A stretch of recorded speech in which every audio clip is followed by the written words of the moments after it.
செய்திகள். தமிழக சட்டப்பேரவை கூட்டத்தொடர் ஆளுநர் RN ரவி அவர்களுடன் உரையுடன் இன்று தொடங்குகிறது. பிரதமர் நரேந்திர மோடி அவர்கள் தில்லியில் முதல் நமோ பாரத் விரைவு ரயில் சேவையை நேற்று தொடங்கி வைத்தார். அவனியாபுரம், பாலமேடு, அலங்காநல்லூர் ஜல்லிக்கட்டில் பங்கேற்கும் மாடுபிடி வீரர்கள் காளைகளுக்கு இன்று முதல் ஆன்லைன் மூலமாக முன்பதிவு செய்து கொள்ளலாம் என்று அம்மாவட்ட நிர்வாகம் அறிவித்துள்ளது. தமிழகம் முழுவதும் வாக்காளர் பட்டியல் திருத்தப் பணிகள் காலத்தில் பெறப்பட்ட 23 லட்சம் விண்ணப்பங்கள் மீதான பரிசீலனை பணிகள் முடிந்த நிலையில் இன்று இறுதி வாக்காளர் பட்டியல் வெளியிடப்பட உள்ளதாக தெரிவிக்கப்பட்டுள்ளது. கன்னியாகுமரியில் அமைக்கப்பட்டுள்ள கண்ணாடி பாலத்தில் சுற்றுலா பயணிகள் செல்ல அனுமதி வழங்கப்பட்டுள்ளது. மார்க்சிஸ்ட் கம்யூனிஸ்ட் மாநில பொதுச் செயலாளராக தேர்வு செய்யப்பட்ட சண்முகம் அவர்களுக்கு முதலமைச்சர் மு.க.ஸ்டாலின் அவர்கள் வாழ்த்து தெரிவித்துள்ளார். இந்தியாவின் முதல் ஜன்பீட்டா தலைமுறை குழந்தை ஜனவரி 1ஆம் தேதி அன்று மிஸ்ரோமில் பிறந்தது. மேற்கு வங்க முதலமைச்சர் மம்தா பானர்ஜி அவர்களின் பிறந்த நாளிற்கு பிரதமர் நரேந்திர மோடி அவர்கள் வாழ்த்து தெரிவித்துள்ளார். இலங்கையில் நிர்மாணிக்கப்பட்டுள்ள அதானி அவர்களின் எரிசக்தி திட்டங்கள் பரிசீலிப்பதற்கு குழு ஒன்றை நியமிப்பதற்கான யோசனை அமைச்சரவையில் சமர்ப்பிக்கப்பட உள்ளதாக தகவல் வெளியாகியுள்ளது. தமிழ்நாடு மருத்துவமனையில் காலியாக உள்ள 2553 மருத்துவர் பணியிடங்கள் இம்மாத இறுதிக்குள் நிரப்பப்படும் என்று அமைச்சர் மா. சுப்பிரமணியன் அவர்கள் தகவல் தெரிவித்துள்ளார். ஈசா அறக்கட்டளை நிறுவனர் சத்குரு அவர்கள் மத்திய உள்துறை அமைச்சர் அமித்ஷா அவர்களை நேற்று சந்தித்தார். மாநகராட்சிகள், நகராட்சிகள், பேரூராட்சிகள் எல்லைகளை விரிவாக்கம் செய்து அரசாணை வெளியீடு தொடர்பாக பொதுமக்கள் தங்களது ஆட்சேபனைகளை 6 வாரங்களுக்குள் தெரிவிக்கலாம் என்று தெரிவிக்கப்பட்டுள்ளது. சென்னை மாநகர பகுதிகளில் வடகிழக்கு பருவமழையை முன்னிட்டு சாலைகளில் பள்ளம் தோண்ட விதிக்கப்பட்ட தடையை நீக்கி மாநகராட்சி ஆணையர் குமரகுருபரன் அவர்கள் உத்தரவிட்டுள்ளார். மருத்துவமனையில் அனுமதிக்கப்பட்டுள்ள வெங்கடேசன் அவர்கள் நலமாக உள்ளார் என்று CPM மாநில செயலாளர் பாலகிருஷ்ணன் அவர்கள் தெரிவித்துள்ளார்.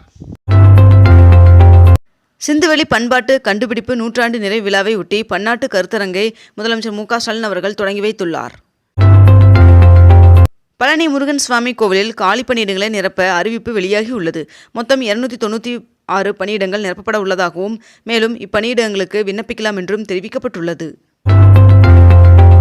திருவள்ளுவர் திருநாளன்று வழங்கப்பட உள்ள 2025ஆம் ஆண்டிற்கான விருதுகள் குறித்து தமிழ்நாடு அரசு அறிவிப்பு வெளியிட்டுள்ளது. நடப்பாண்டில் பொங்கல் பண்டிகை வருகின்ற ஜனவரி 14, 15 மற்றும் 16 ஆகிய தேதிகளில் கொண்டாடப்பட உள்ள நிலையில் ஜனவரி 17ஆம் தேதியும் தமிழக அரசு விடுமுறை அறிவித்துள்ளது. சபரிமலையில் ஒரு சர்வதேச பசுமை விமான நிலையம் கட்டப்படும் என்று அறிவிக்கப்பட்டுள்ளது.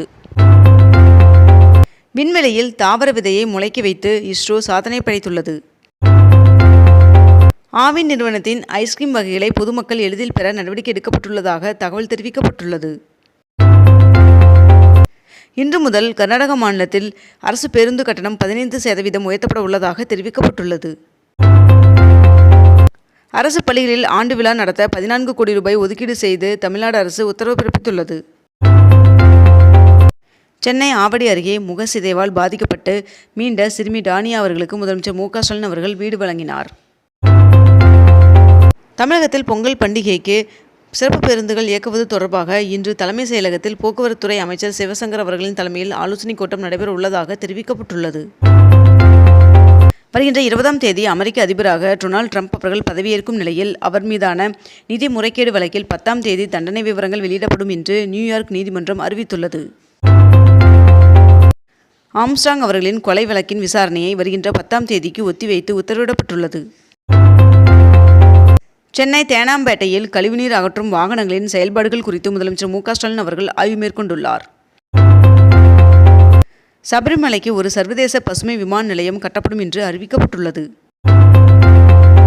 தமிழ்நாடு முழுவதும் தனியார் பள்ளிகளில் மாணவர்களின் பாதுகாப்பு ஏற்பாடுகளை கண்காணிக்கவும் பள்ளிகளின் உட்கட்டமைப்பு கண்காணித்து ஆலோசனை வழங்கிடவும் ஜனவரி 10ஆம் தேதி திருச்சியில் தமிழ்நாடு தனியார் பள்ளிகள் சங்கம் அவசர ஆலோசனைக் கூட்டம் மேற்கொள்ள உள்ளது. சாத்தூர் அருகே பட்டாசு ஆலை விபத்தில் உயிரிழந்தவர்களின் குடும்பத்திற்கு தலா 4 லட்சம் ரூபாய் நிவாரணம் வழங்க முதலமைச்சர் மு.க.ஸ்டாலின் அவர்கள் உத்தரவிட்டுள்ளார். இந்தியாவில் 18 வயதிற்கு உட்பட்டவர்கள் சமூக ஊடக கணக்குகள் தொடங்க பெற்றோர்களின் ஒப்புதல் தேவை என்று ஒன்றிய அரசின் டிஜிட்டல் தனிநபர் தரவு பாதுகாப்பு சட்ட வரைவு விதிகளில் தெரிவிக்கப்பட்டுள்ளது.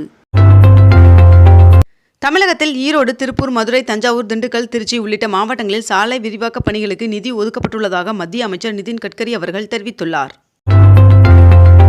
பொங்கல் பண்டிகையை முன்னிட்டு உலக புகழ்பெற்ற அலங்காநல்லூர் ஜல்லிக்கட்டு வருகின்ற ஜனவரி 16ஆம் தேதியும், அவனியாபுரத்தில் ஜனவரி 14ஆம் தேதியும், பாலமேட்டில் 15ஆம் தேதியும் ஜல்லிக்கட்டு போட்டி நடைபெற உள்ளதாக தகவல் தெரிவிக்கப்பட்டுள்ளது.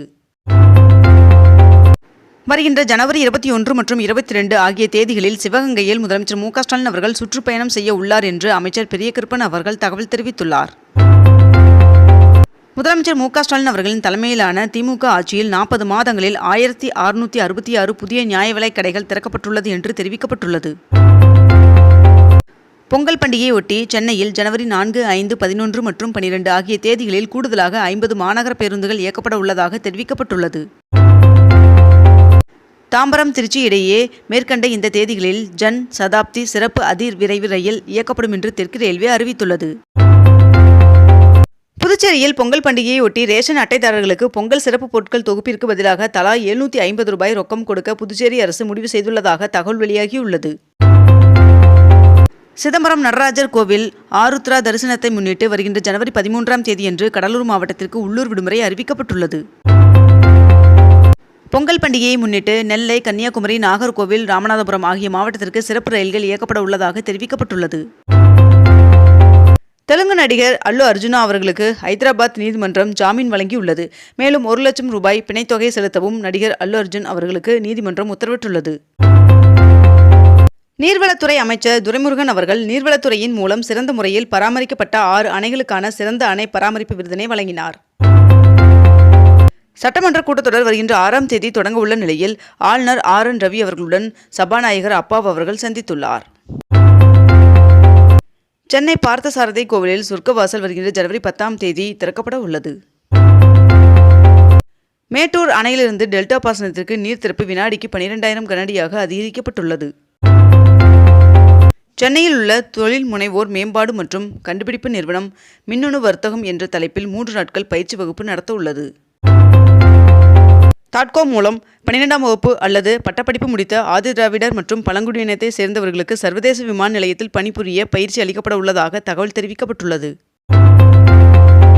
பொங்கல் பண்டிகையொட்டி செங்கல்பட்டு உட்பட 3 மாவட்டங்களில் 10ஆம் தேதி முதல் பலூன் திருவிழா நடைபெற உள்ளதாக தெரிவிக்கப்பட்டுள்ளது. சென்னை சங்கமம் நம்ம ஊர் திருவிழா கலை நிகழ்ச்சிகளை முதலமைச்சர் மு.க. ஸ்டாலின் அவர்கள் வருகின்ற ஜனவரி 13ஆம் தேதி தொடங்கி வைக்க உள்ளார். சென்னையில் இன்று 22 கேரட் ஆவண தங்கத்தின் விலை சவரனுக்கு ஒரே நாளில் ₹360 குறைந்து ஒரு சவரன் ₹57,720 விற்பனையாகிறது. அதேபோல் 1 கிராம் வெள்ளியின் விலை கிராமிற்கு ₹1 குறைந்து 1 கிராம் வெள்ளி ₹99 விற்பனை செய்யப்பட்டு வருகிறது. இத்துடன் இன்றைய தலைப்புச் செய்திகள் நிறைவடைகின்றன. மேலும் இதுபோன்ற அண்மை தகவல்களை உடனுக்குடன் தெரிந்து கொள்ள அக்னிபூ சேனலை சப்ஸ்கிரைப் செய்து கொண்டு தொடர்ந்து இணைந்திருங்கள். நன்றி, வணக்கம்.